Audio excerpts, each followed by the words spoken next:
नमस्कार मित्रांनो, मुरांबा या मालिकेच्या 15 एप्रिलच्या भागामध्ये जान्हवी रमाने पाण्याने भरून ठेवलेल्या भांड्यांचा व्हिडिओ बनवत असते आणि सर्वजण रमावर खूप हसत असतात।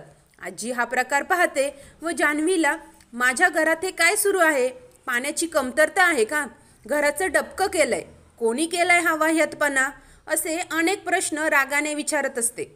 रमा आजीचं बोलणं ऐकते व लगेचच मीच भरून ठेवलंय पाणी, नाहीतर आज फजितीच झाली असती। आमच्याकडे तर फक्त अर्धाच तास पाणी येतं असं सांगू लागते।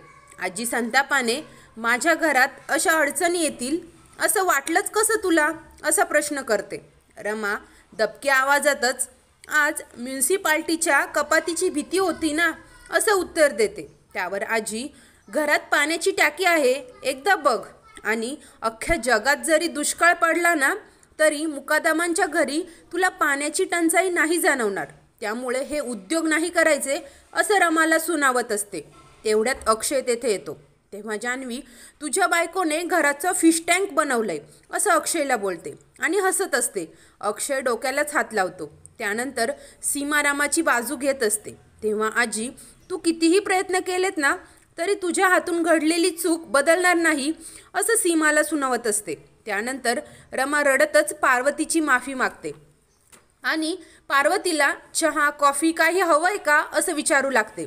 पार्वती लगेचच नकार देते व रमाला तू किचनमध्ये जायचं नाही असं बोलत जायला निघते आणि जाताने अक्षयकडे पाहत पुन्हा थांबते आणि आजच्या नाश्त्याची जबाबदारी तुझी असं रमाला सांगते। रमा खूप खुश होते आणि माझ्या हातचं खाऊन तुमचं मनही भरेल, टेन्शन नॉट असं बोलून जाते। सर्वजण हसू लागतात। अक्षय मात्र तेथून निघून जातो। तेव्हा आजी रमाला अक्षयसाठी कॉफी बनवायला सांगते आणि घरातील सर्वांना रमाला मदत केली तर याद राखा असा दम देते। त्यावर सर्वजण तेथून निघून जातात।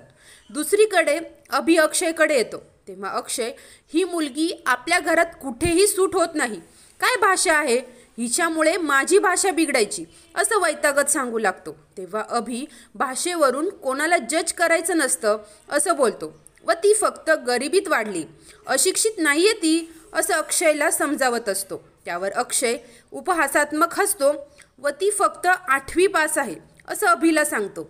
ते ऐकून अभिला धक्काच बसतो, परंतु तो पुन्हा अक्षयला अनेक कारण असू शकतात त्यामुळे तिला शिक्षण नसेल घेता आलं असं समजावत असतो।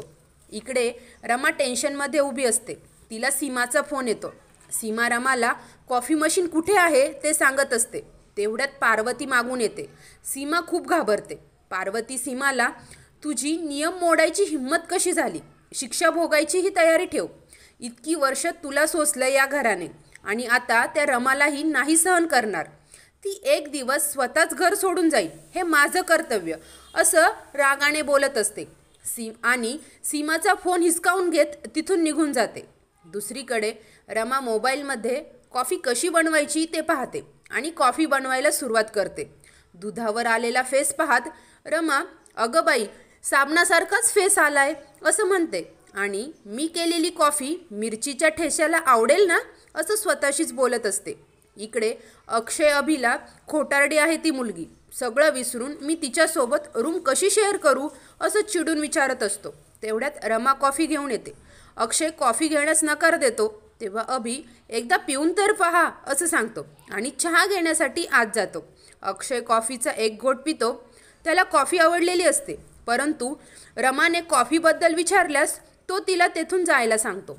रमा घाबरतच अक्षयला पाणी गॅसवर गरम करायचं की गिझर आहे असा प्रश्न विचारत असते। तर पुढील भागात पार्वती हा रस्त्यावर मिळतो तसा रेडीमेड चहा कुणी बनवलाय असं भडकत विचारत असते। दुसरीकडे अक्षय रमाला बाथरूममधील गरमगार पाण्याचे नॉब दाखवत असतो। रमा बरं म्हणत नॉब फिरवते आणि अक्षय व रमा दोघेही शॉवरच्या पाण्याने भिजत असतात। अक्षय नॉब बंद करतो, परंतु त्याचा पाय घसरतो। रमा त्याला सावरते आणि दोघेही एकमेकांकडे पाहत असतात। आता रमा अक्षयच्या मनात तिचं स्थान कसं निर्माण करणार हे पाहणे उत्सुकतेचे ठरणार आहे। अशाच नवीन भागांच्या अपडेटसाठी आपल्या चॅनलला नक्की सबस्क्राईब करा व बेल आयकॉनवर क्लिक करायला विसरू नका। धन्यवाद।